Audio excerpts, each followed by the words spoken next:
in association with Kutumb app. अनेक ग्रुपों से पाइए छुटकारा, आपके संगठन का अपना ऐप कुटुंब ऐप।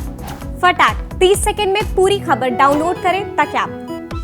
बिहार में जेडीयू और बीजेपी भले ही सरकार में एक साथ हैं, लेकिन दोनों कोई भी ऐसा मौका नहीं गवाते जब एक दूसरे पर वार कर सके। विपक्ष से ज्यादा वार तो ये दोनों पार्टियां एक दूसरे पर करती है, चाहे वो आंकड़े के जरिए हो, सोशल मीडिया के जरिए हो, लोकसभा में हो या फिर बाहर हो। नमस्कार, मैं हूं इंद्र मोहन, आप देख रहे हैं बिहार तक। इस पूरे वीडियो में मैं आपको उन तीन चेहरों के बारे में बताऊंगा जिन्होंने लगातार अब बीजेपी को घेरने में, ये तीन तरफा जिसे कहते हैं कि तीन तरफा घेरने में लगी हुई। सबसे पहले तो जेडीयू का सबसे बड़ा चेहरा खुद मुख्यमंत्री नीतीश कुमार। मुख्यमंत्री नीतीश कुमार जब यह बात करते हैं कि वह स्पेशल स्टेटस की मांग करने वाले हैं, तो तभी से यह लगने लगता है कि दरअसल नीतीश कुमार की पार्टी भले ही बिहार में तीसरे नंबर की पार्टी हो और गठबंधन में वो दूसरे नंबर की पार्टी हो, लेकिन उनकी कोशिश यही है कि जिस तरीके से 2020 से पहले बिहार में उनकी बड़े भाई की भूमिका होती थी, उसी तरीके की भूमिका अलग हो इस बार भी हो। लेकिन चूंकि बिहार में अब बीजेपी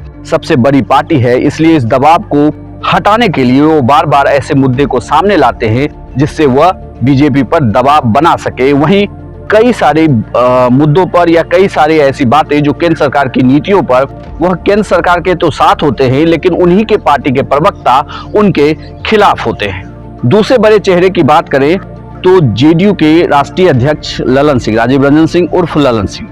ललन सिंह की अगर आप पूरी रणनीति के देखें तो सोशल मीडिया से लेकर दिल्ली तक में उनके बयानों से वो बीजेपी को घेरते हैं। बीजेपी को नहीं आई इस तरीके से इसे आप देखें कि वो केंद्र सरकार को घेरने में लगे रहते हैं।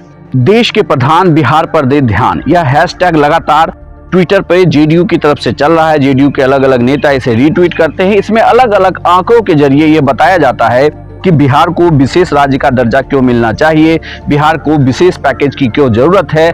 इसमें नीति आयोग की रिपोर्ट का हवाला दिया जाता है। इसके अलावा जो बिहार के अलग अलग इंडेक्स पर, बिहार के पैमाने पर जो बिहार आता है, उसे लेकर लगातार ललन सिंह यह मांग करते रहे हैं। इसके अलावा उन्होंने कई मुद्दों पर भी केंद्र सरकार को घेरने की कोशिश की है। यहाँ तक कि लोकसभा में भी जब वो भाषण दे रहे थे तो उनके वर्सेस राजीव प्रताप रूड़ी में हमने वो नोकझोंक भी देखी थी, जब दोनों नेताओं ने आंकड़ों को लेकर बिहार में बात की थी कि बिहार को विशेष राज्य का दर्जा क्यों मिलना चाहिए और बिहार को ऐसी जरूरत क्यों है।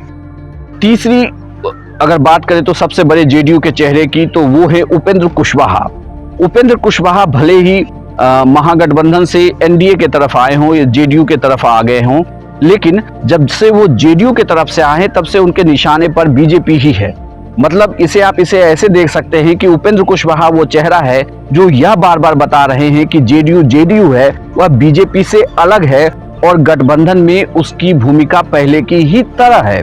बल्कि उपेंद्र कुशवाहा ने तो कई मुद्दों पर, जैसे हाल में ही आम बजट जब आया तो उसके बाद भी उन्होंने यह जरूर कहा कि वह बजट बहुत सही है, लेकिन बिहार के लिए सही नहीं है। जबकि खुद मुख्यमंत्री नीतीश कुमार ने कहा था कि यह बजट फ्यूचर के लिए काफी अच्छा होगा, जबकि उन्होंने सवाल उठाए थे। हालांकि यह सवाल सिर्फ बिहार को लेकर उठाए थे।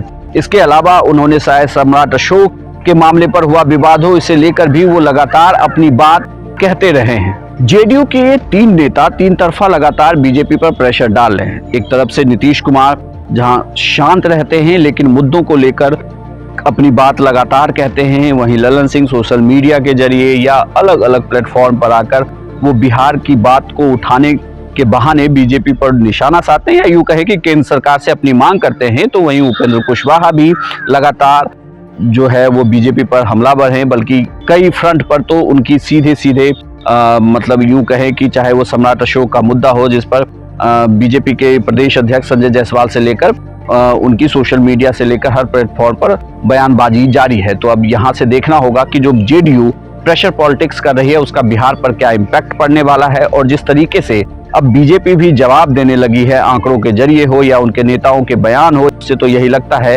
कि जेडीयू और बीजेपी भले ही गठबंधन में एक साथ रहे, लेकिन दोनों की कोशिश यह है यह बताने की कि बिहार में सबसे बड़ी पार्टी के तौर पर कौन है और गठबंधन में बड़े भाई की भूमिका में कौन रहने वाला है।